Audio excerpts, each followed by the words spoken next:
High on a cliff face in the mountains of Nepal, a man climbs a rope ladder made of woven vine, with no harness, no net, and no way down except back the way he came.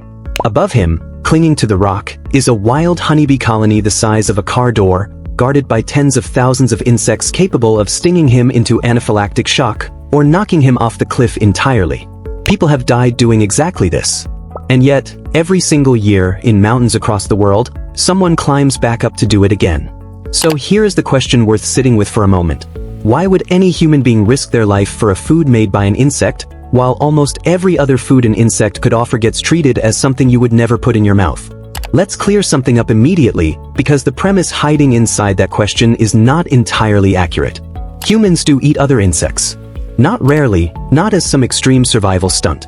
Right now, an estimated 2 billion people worldwide eat insects as a normal, regular part of their diet. In Thailand, fried crickets and grasshoppers are sold from street carts the same way you would buy popcorn.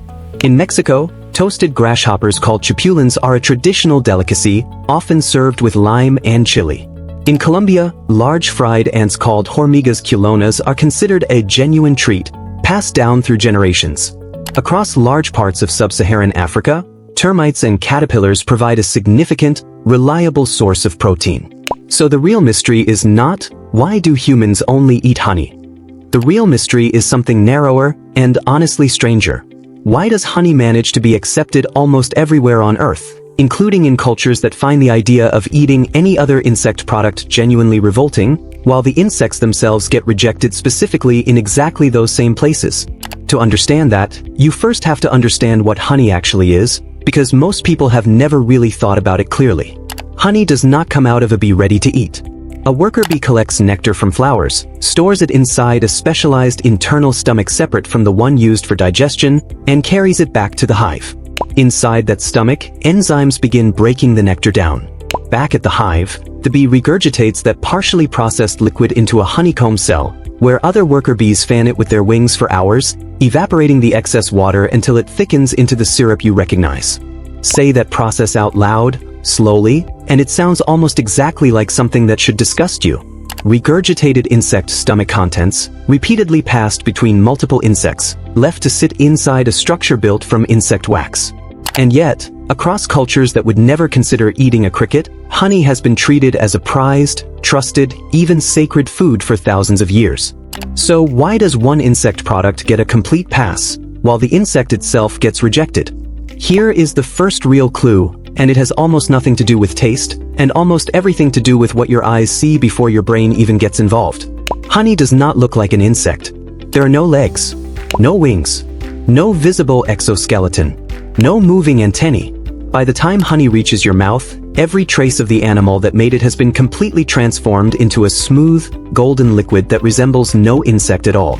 Psychologically, your brain is not processing, "I am eating a bee." Your brain is processing, "I am eating a sweet liquid," full stop. Compare that to a whole cricket or a grasshopper or a beetle larva, and the entire calculation changes instantly. The legs are still there. The exoskeleton is still there. Depending on preparation, the eyes might still be there. Nothing about the transformation from animal to food has happened the way it has with honey. You are looking directly at the creature itself, and for a huge percentage of people, especially in cultures with no tradition of eating insects, that visual recognition triggers something ancient and automatic: disgust. That disgust response is not random, and it is not simply learned pickiness.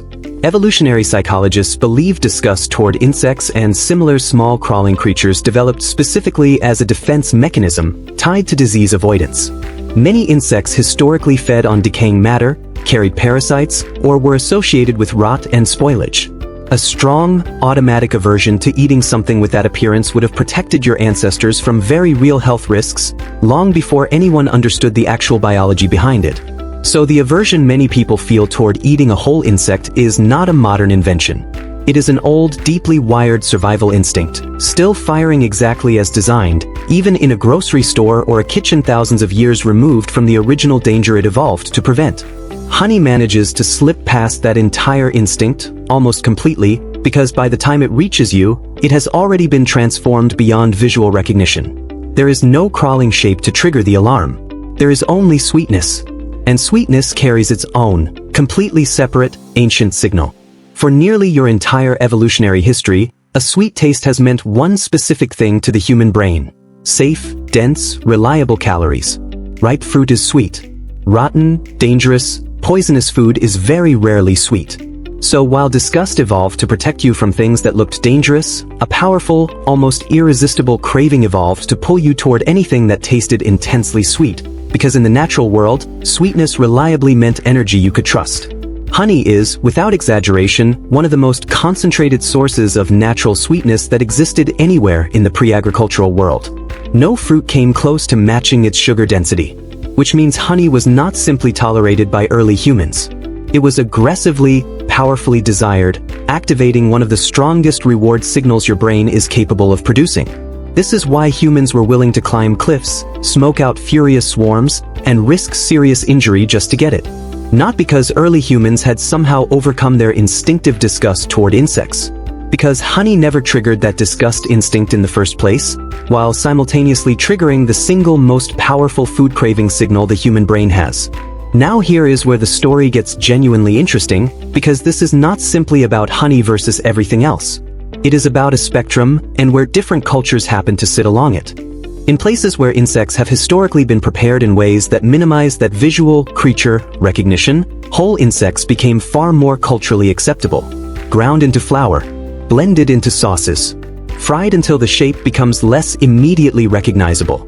Served as a small, familiar snack from childhood, the same way you might have grown up completely comfortable eating shrimp, despite a shrimp technically being a very close biological relative to many insects, with a similar exoskeleton, similar legs, and a similarly unusual appearance if you had never encountered it before.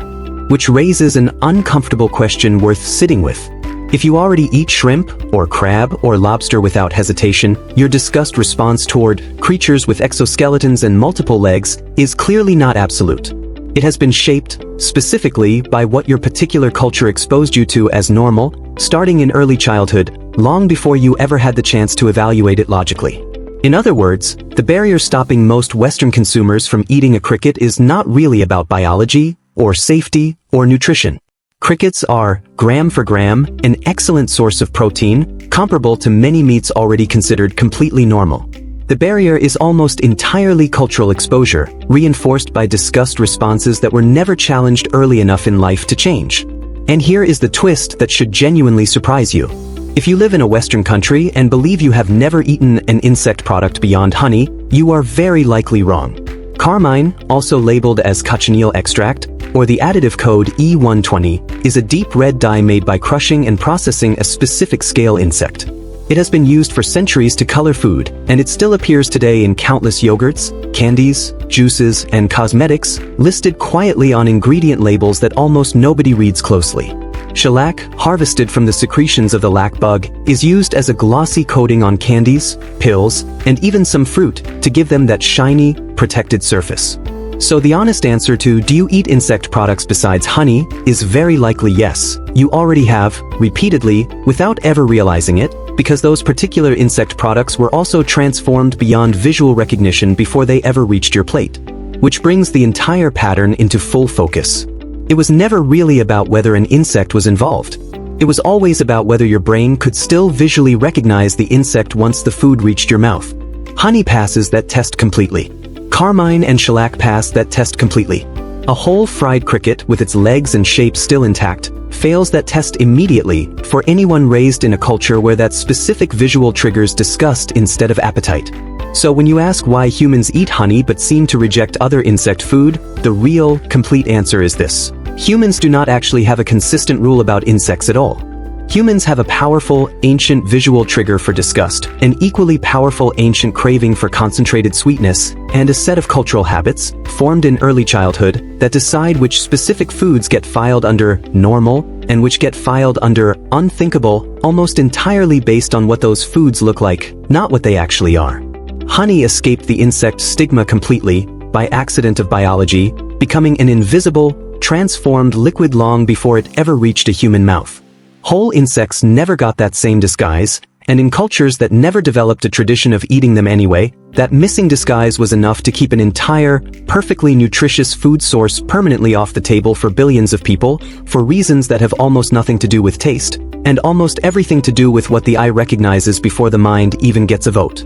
The next time you drizzle honey into your tea without a second thought, remember what you are actually doing: eating regurgitated, enzyme-processed insect stomach contents, repeatedly handled by thousands of insects, and loving every second of it, simply because it never once looked like the animal that made it.